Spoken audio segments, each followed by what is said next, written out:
Hey, how's it going? My name is Dean Tucker and I'm a photographer and filmmaker based in New York City. Today we are going to be learning how to shoot action sports photography with pro Red Bull photographer Jason Halayko. We'll be breaking down some of his footage from his recent shoots at the Red Bull Ice Cross in Yokohama, Japan.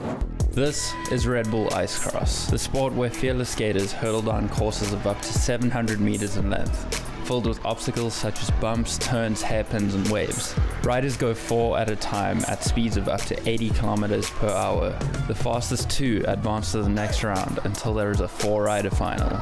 Needless to say, this makes for some great shots. Let's see what happens when we bring together the world of Red Bull Ice Cross and Red Bull photography.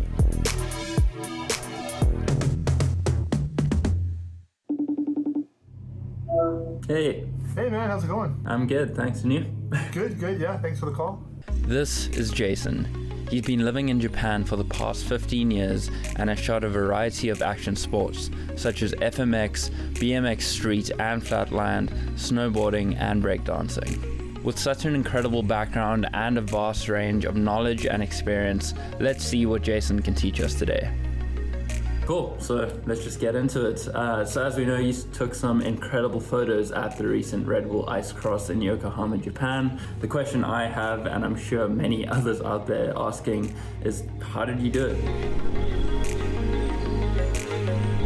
Yeah, so that's a pretty big question, but basically, with these kind of shoots, the first thing I'll do for prep and that kind of stuff is actually, before anyone was on the course on the first day, I was just walking around and checking it out and taking a moment to really look around and see what's there. And I'm always looking for reflections and things like that. So just trying to get something that adds like a plus alpha to the image. One thing that works for me as well, scouting the course before everything happens, is trying to find some really cool spots and unique angles so that you kind of envision the athletes in that specific place before the action actually happens. And then just another point to the prep, what kind of gear are you looking at taking into the shoot?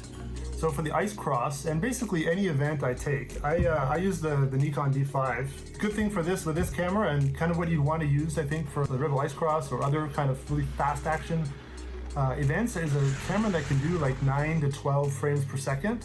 Because you don't really have chances to hey guys, can you just come back down and we'll do this again? And then I also take a wide variety of lenses whenever I go out and shoot. It's really helpful and lets me be more creative than just having maybe 170 to 200 or something like that.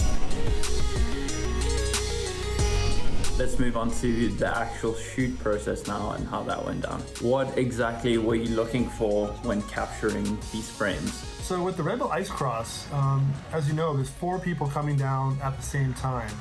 So a lot of the angles that I'm looking for is when I can really show the 4 athletes together, because that's kind of the real story. One of my favorite photos you took was, I think it was 3 or 4 athletes, but the one guy in the background had fallen and you could see the guys in the front going past him. I just thought that was such a cool moment, showing that story. You captured him mid-air falling. And I think if you were focusing on just the guy that was in first place, you wouldn't have seen that action and completed that whole storyline. Why do you choose certain angles over other angles? Well, the angles I chose were aesthetic.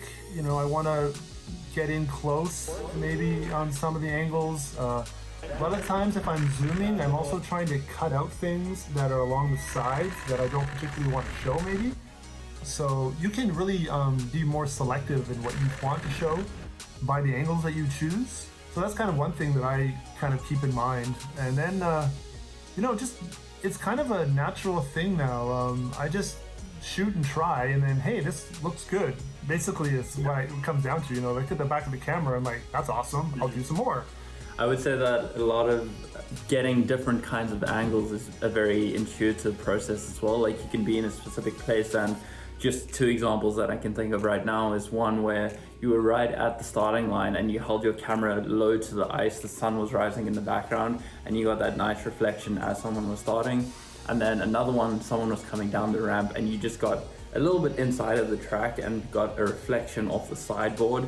And it's things like those where you can plan it out to a certain extent, but you see it in that moment and you just have to be there and decide to pull the trigger. So it comes down to that, a combination of planning and being intuitive in those specific moments. So when the athletes come around, how do you know when the perfect moment to pull the trigger is?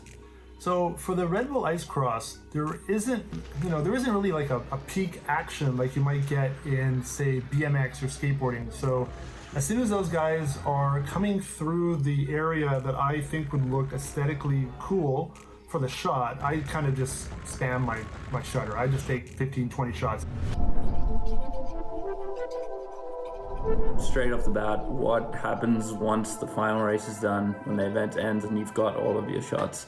So one thing I did that was really helpful this year, and I do at a lot of the big events, is as I'm shooting, especially with the races, there's like a good minute or two between the races. So I'm locking images as I go throughout the day.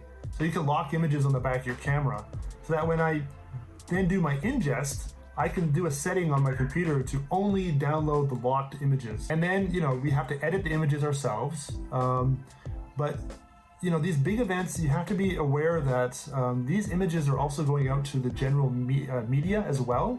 So, maybe you're an artistic photographer and you like to put a lot of vignettes or like a blue hue on every image you take or something like that. You can't do that for these events. It's more of a media image. There's literally people walking into that container like 5 minutes, 10 minutes after the event is done and asking for images. Fast is really key. Yeah, I think when it comes to these live events, the turnaround is the key factor. And in that, obviously keeping the edits nice and simple. And not only just for the turnaround factor, I think when it comes to the live events, it's more of like a documentary journalistic approach where it has to represent real life more accurately.